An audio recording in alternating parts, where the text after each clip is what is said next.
Hey, my happy shiny puppies. This is Melody Fletcher, author of Deliberate Receiving. Finally, the universe makes some freaking sense, which is an awesome book, and you should totally get it if you haven't read it. Anywho, so in yesterday's video, I talked about my embarrassing run-in with some bleach, essentially. I don't think they call it bleach anymore, but whatever, hair dye that was quite uncomfortable for me to have on, and because I was willing to put up with that discomfort, I had a manifestation of some chemical burns on my scalp. So before I go on, I just want to let you know that they actually healed really, really quickly. I'm totally okay. The manifestation was not for me to be in pain for days and days and days. The manifestation was for me to realize that I still had a willingness to put up with suffering. And now I called it discomfort, and that brought up some questions in the comment section. And so I wanted to clarify. I apologize for that because I really wasn't that clear in the video about the difference between suffering and discomfort. And so people were saying, isn't a certain amount of discomfort absolutely necessary and inevitable? And I would say yes, but not in the way that most people think. So we have to make a differentiation between suffering and discomfort, which I didn't do in yesterday's video, so let me do that today. So suffering is when we're putting up with a situation that we don't want to put up, but even though we don't want to put up with it, we're putting up with it because we think there's going to be some kind of payoff. Now, sometimes that suffering is not really that strong. It can feel like discomfort, it can feel like frustration, but let's call that suffering. So suffering at different degrees. It doesn't always have to be, ah! It can just be like, you know. And so that's what I was experiencing there. I had another option. I could have told her to stop, to take the stuff off my head, and I didn't, you know. And normally, by the way, when I go to the hairdresser, I don't have any negative experiences. There's no side effects. One of the things I did notice, which is gonna be super interesting for the men in the audience, but one of the things I did notice is that if I don't wash my hair the very next day, then I do get some itching. So I realized I'm gonna do that. I was a little reluctant to do that first because I thought, you know, it would kind of stress the skin on my scalp. Or back from my perming days, back in the 80s, I used to perm, and then you're not allowed to wash your hair for several days. Oh yeah, I was one of those girls, you know, with the spiral perm and the bangs, the claw. And so I noticed that if I don't wash my hair right away, like the next day, then my scalp does start to itch. So I do that because I don't want that itching. But let's call that kind of discomfort suffering, yeah? Where you are putting up with something in order to get some kind of payoff. Now, and that's not necessary at all. Now, there's a different kind of discomfort, the discomfort of being willing to feel what it is that you're feeling. And not in order to get some kind of payoff, as in this is going to be worth it, like I'm paying a price, but more as in being aware of what's actually there. Now, that is something that we do want to sit with, because by sitting with it, by feeling it, we're allowing it to dissipate. So what kind of discomfort would that be? Well, let me give you an example from my own life. It's actually something that I wrote about on the blog years ago, but it's still the best example that I have of how this works. So there was a time in my life when I used to get panic attacks. Now, it was many, many years ago, and they were kind of horrific and not comfortable, let's put it that way. And I was laying in bed one night, and I hadn't had a panic attack in a long time, but I was laying in bed one night, and I got a panic attack out of nowhere. I was safe, I was in bed, there was nothing happening, I wasn't thinking about something stressful, and a panic attack just hit me seemingly out of nowhere. And I'm doing what I always did. I'm fighting it. I'm tensing up. You know, I don't want this, I don't want this, I don't want this.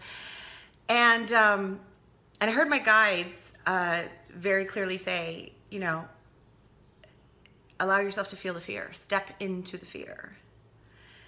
And I was like, what?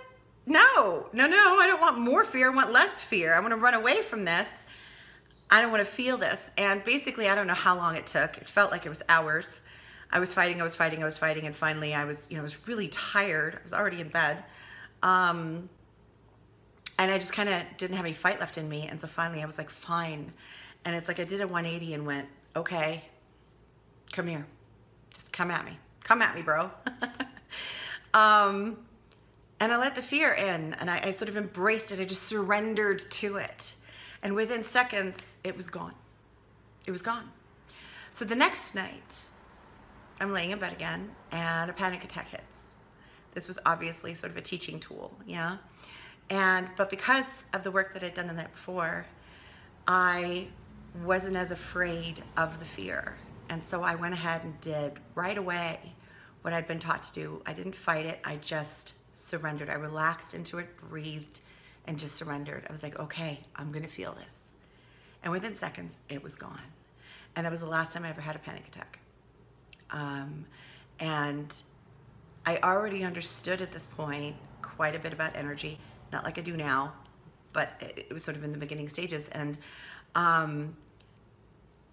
it was incredible how the energy just needed to be felt and flow out. This was not me putting up with a situation that caused me to be in fear and sort of staunchly going, I can take it, I can take it. This was me allowing myself to feel what needed to be, and what I needed to feel, what was inside me.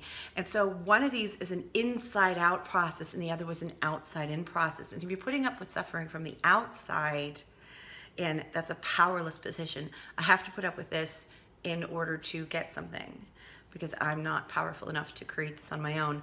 The other one is I'm gonna let this out. I always talk about it like, it's kind of like taking an emotional poo. You don't have to let people shit on you, but you do have to go to the bathroom. And I know, gross, but this is gonna stick with you. So I love my poop metaphors because they, you never forget them, make an impact. Anyway, so hopefully that kind of clears that up for people who are like, do you have to put up with suffering? And there's things in my life that I just don't put up with anymore. I don't put up with shoes that are not comfortable. I used to wear really painful high heels all the time. I only wore high heels. In fact, it got to the point where if I wore flats, my legs would hurt. And now I don't wear high heels anymore. And I know that there are heels out there that are comfortable because I did end up finding some, and it's just something that I no longer do. And quite frankly, I would just prefer to go barefoot everywhere I go.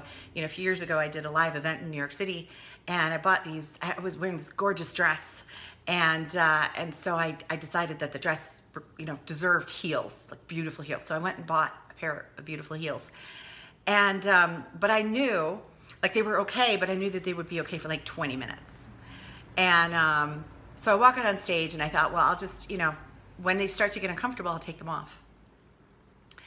And I walked out on stage, and I was like, wait a minute. Why do I have to wait for them to get uncomfortable? So I was like, hey guys, you've seen the shoes, right? Fabulous shoes. And kicked them off right there. And everybody, I think I got a standing ovation for that.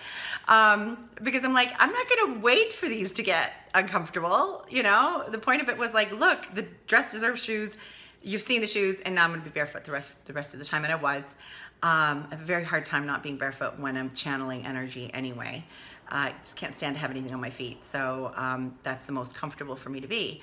I also, the whole thing I said about the waxing, that was a total joke. I haven't waxed in years.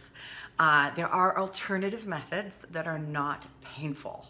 I'm not gonna go into massive details here because it's not that kind of video. It's not, but let's just say that there are other things that you can do to get good results that don't require you to be in pain. But what does that require? It requires you, no matter what the situation is, to first of all, allow yourself to believe that there is a better way. There's a way for me to get what I want without a bunch of pain and suffering attached to it, without me having to pay a price.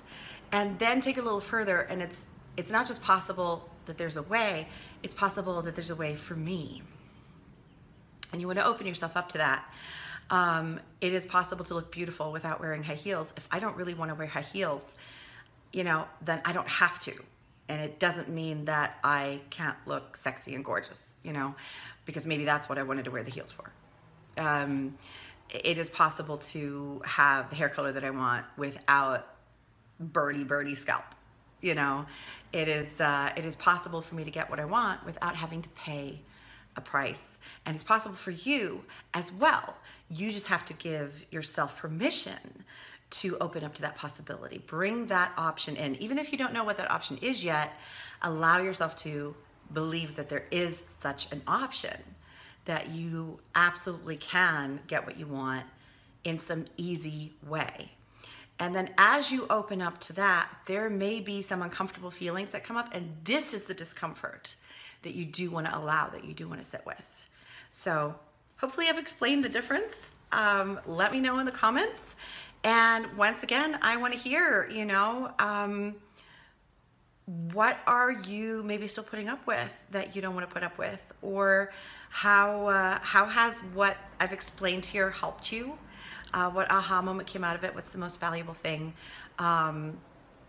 that you've gotten out of this video or the other videos? Yeah, so the most important thing is that you take up space in the comments. I saw so many people say, thank you for giving me permission to take up space in the comments. Take up space in the comments.